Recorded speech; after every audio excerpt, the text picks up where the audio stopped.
Jadi ini kita akan belajar bagaimana menggunakan webnya DHS gitu ya di satu platform ya. Dan juga bisa meningkatkan ya kapasitas ataupun kemampuan kita ya, plus nanti mencari ide-ide gitu ya di start compiler Bapak Ibu. Nah, untuk situsnya DHS ini selalu updating Bapak Ibu ya, selalu ada yang baru ya, makanya Bapak Ibu rajin-rajin aja visit ke sini ya. Kadang mereka juga tadi Bapak Ibu memberikan bantuan sekian US dollar gitu ya untuk publikasi ya, dan Bapak Ibu yang mungkin eligible ya bisa apa mengisi aplikasi juga gitu ya, walaupun mungkin yang tahun ini fokusnya pada non PNS Bapak Ibu ya. Nah itu Bapak Ibu juga bisa apa melakukan hal yang sama ya. Nah di satu resource ini Bapak Ibu nanti Bapak Ibu akan diberikan apa link gitu ya, jalan ke berbagai macam resource DHS ya. Tetapi intinya Bapak Ibu nanti di dalam apa link-link ini ya Bapak Ibu bisa mendapatkan ide gitu ya. Jadi secara sekilas ya, misal Bapak Ibu masih bingung, saya ini mau melakukan analisis data sekunder DHS gitu ya, tapi bingung mau apa mengangkat isu ataupun topik yang mana gitu ya. Nah, Bapak Ibu bisa lihat sekilas gitu ya indikator dari ini Bapak Ibu ya, negara Indonesia dibandingkan dengan targetnya Bapak Ibu ya. Kayak misal mungkin di apa ada total fertility rate ya di sini ya, ada married women, ada unmet need gitu ya untuk family planning gitu. Walaupun mungkin angkanya di sini turun Bapak Ibu ya, mulai DHS 91 sampai DHS 2017 ini ke angka 10,6 ya, tetapi kalau misal targetnya itu ada di angka 5 gitu ya, ini masih ada gap. Nah, Bapak Ibu bisa mengangkat isu apa mengenai unmet need ya for family planning gitu. Atau mungkin nanti Bapak Ibu bisa ke ini isu yang lain gitu ya, misal place of delivery gitu ya. Ini yang melahirkan di Vaskes angkanya masih 83 gitu ya di DHS 2017 padahal targetnya sudah 90 sekian gitu ya. Nah, itu Bapak Ibu juga bisa mengangkat apa indikator ini ya. Dan ini ya beberapa contoh aja yang Bapak Ibu bisa temukan di website DHS ya. Nah, mungkin kalau untuk website DHS ini saya langsung bawa saja ke DHS-nya ya Bapak Ibu ya. Jadi Bapak Ibu nanti bisa langsung ke sini dhsprogram.com ya. Nah, di sini Bapak Ibu ya. Lalu Bapak Ibu ke bawah ya. Nah, Bapak Ibu nanti bisa explore by country ya. Misal ketikkan saja nanti Indonesia gitu ya. Nah, Bapak Ibu akan mendapatkan insight tadi ya, misal mau neliti mana Bapak Ibu ya, atau Bapak Ibu bisa melihat sekilas survei yang sudah dilakukan di Indonesia atau sedang ya. Misal di Indonesia ini yang sedang kan ada Indonesia DHS 2023 ya. Ini sedang dilakukan, lalu datasetnya Bapak Ibu ya, di sini dilihat datasetnya. Ini yang 2023 belum rilis ya. Nah ini sehingga Bapak Ibu apa bisa menggunakan Indonesian Standard DHS gitu ya 2017. Ya.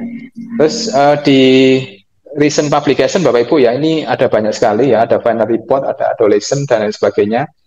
Nah ini Bapak Ibu bisa membaca gitu ya apa laporan-laporan akhir dari publikasi yang berkaitan dengan DHS ya. Terus ada ini Bapak Ibu ya apa indikator untuk DHS ya. Tadi yang saya sampaikan di depan ya untuk bisa mengambil insight gitu ya apa yang ingin Bapak Ibu teliti ya dari indikator-indikator utama ya. Tapi kalau mau detailnya ya Bapak Ibu nanti bisa menggunakan yang namanya start compiler ya. Nanti kita explore juga ya. Nah ini dari depan Bapak Ibu nanti juga bisa explore ya berdasarkan benua ya. Ya, di sini Bapak Ibu ya atau berdasarkan regional ya. Misal saya mau ke negara lain ya silakan nanti Bapak Ibu bisa cek gitu ya, misal di South and Southeast Asia gitu ya, katakan ke Timur Leste ya. Nah Bapak Ibu akan dibawa ke ini data yang dimiliki oleh Timur Leste ya. Ini apa terakhir datasetnya Timur Leste di tahun 2016 Bapak Ibu ya untuk Timor Leste. Oke, kita ke depan. Nah, selain mendapatkan ide di halaman awal, Bapak Ibu juga nanti bisa mendapatkan ide di gender dashboard, ya, karena memang salah satu topik besar gitu ya, agenda besar dari DHS ini itu adalah gender equality, ya. Nah, nanti Bapak Ibu bisa dibawa ke ini gender dashboard, Bapak Ibu, ya. Nah, di sini Bapak Ibu bisa explore 4 isu utama, ya.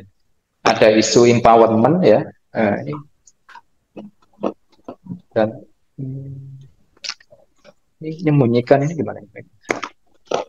Ya, ada isu empowerment, ada isu pendidikan, ada isu health and wellness, Bapak Ibu, ya, ada isu human dignity, right and safety, ya. Nah, nanti Bapak Ibu tinggal pilih aja isu-isunya mana, ya. Misal isu empowerment, Bapak Ibu, ya. Bapak Ibu bisa pilih berdasarkan negara, Bapak Ibu, ya. Misal di sini Indonesia, ya. Ya, nanti Bapak Ibu akan melihat dan juga bisa mengkomparasikan, Bapak Ibu, ya, nanti antar negara, ya, bagaimana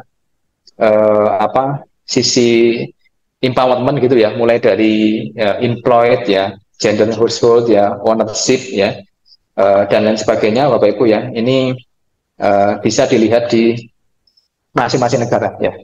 Kayak misal kepemilikan bank account, Bapak Ibu, ya, ini ternyata di Indonesia masih cukup kecil, Bapak Ibu, ya, 37%, ya, datanya. Padahal yang paling banyak belanja kan ya perempuan gitu ya. Nah, ini bisa jadi pakai bank account suaminya gitu ya, atau misal pakai yang lain gitu, Bapak Ibu, ya. Nah, ini Bapak Ibu juga bisa explore, ya, terkait dengan isu-isu ini. Dan ini pun unik, Bapak Ibu, ya, bisa dikomparasikan ataupun dianalisis lebih mendalam gitu ya. Kenapa kok kepemilikan bank account ini cukup rendah gitu ya untuk perempuan di Indonesia. Nah, ini kita dari gender dashboard ke tool and resources, ya. Nah, ini sangat banyak Bapak Ibu, ya, yang sering kita pakai, ya. Nanti yang pertama adalah ini, start compiler, ya. Jadi silakan diklik aja start compilernya. Lalu Bapak Ibu di sini bisa memilih negara, Bapak Ibu, ya, atau bisa memilih indikator, ya. Nah, kalau indikator, Bapak Ibu di sini yang ditampilkan hanya indikator umum sama kunci, ya. Nah, umum di sini ada banyak, Bapak Ibu, ya, mulai dari TFR, ya, sampai ke bawah ini stunting juga ada, ya. Lalu juga kepemilikan listrik, Bapak Ibu, ya. Ini yang untuk common indicators. Lalu yang indikator by text, ya, ini berdasarkan agenda global, ya. Jadi agenda global ini ada SDGs, ada COVID-19 prevention, ya, ada IYCF, Bapak Ibu, ya. Lalu ada kematian dewasa sampai nanti tobacco juga ada, Bapak Ibu, ada water juga, ya. Ini semuanya lengkap. Lalu juga ada complete list, ya. Nah, ini Bapak Ibu bisa melihat berbagai macam indikatornya di sini, ya. Nah, kenapa kok tidak langsung ke dataset, ya? Bisa jadi nanti Bapak Ibu kalau ke dataset itu ya cukup bagi yang baru, Bapak Ibu, ya, analisis dataset ya mungkin cukup membingungkan gitu ya. Tapi kalau Bapak Ibu mau mendapatkan insight awal gitu ya, misal dilihat dari sisi di sini kematian anak gitu ya, child health gitu ya, ataupun mungkin malaria gitu ya, ataupun mungkin isu yang lain, ya. Nah, itu Bapak Ibu bisa langsung dapat gambarannya di awal gitu ya. Apakah nanti Bapak Ibu melihat angka-angkanya ini masih di bawah target nasional atau tidak. Nah, contohnya Bapak Ibu, ya, misal di employment gitu ya.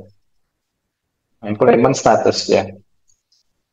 Atau pendapatan Bapak Ibu, ya, earning of married person gitu ya. Nah, ini kan bisa laki-laki bisa perempuan gitu ya. Misal di sini yang laki-laki yang dibayar cash only gitu, Bapak Ibu, atau semuanya deh, saya search saja, ya. Ya, nah, nanti Bapak Ibu bisa memilih, ya. Misal saya ingin tahu pendapatan laki-laki, ya, di dunia ataupun di negara tertentu, ya. Nanti Bapak Ibu milih, katakan saya tertarik di Indonesia gitu ya. Nah, ini Bapak Ibu ke Indonesia ya. Nah, ada angka di sebelahnya. Nah, ini berarti Bapak Ibu misal ada 8, yaitu berarti ada 8 survei gitu ya, yang mengandung ataupun memiliki indikator dari pendapatan laki-laki tadi ya. Nah, ini saya klik aja Indonesia, saya klik next ya.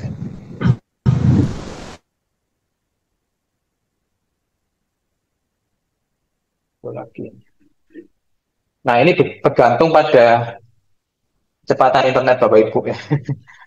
Ini kadang yang munculnya lama gitu ya. Terus apalagi nanti kalau membandingkan banyak negara gitu ya, itu juga cukup cukup lama juga loadingnya gitu ya. Nah ini kok no data ya, coba yang di lainnya Bapak Ibu ya. Ya kadang ini ya, apa dari internetnya juga enggak confirm.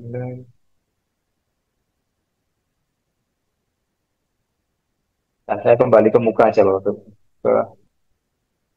Ke indicators ya.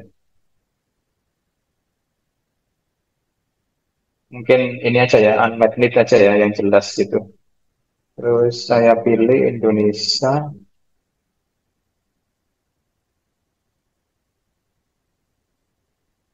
Ya, kita lihat datanya masih loading Bapak Ibu.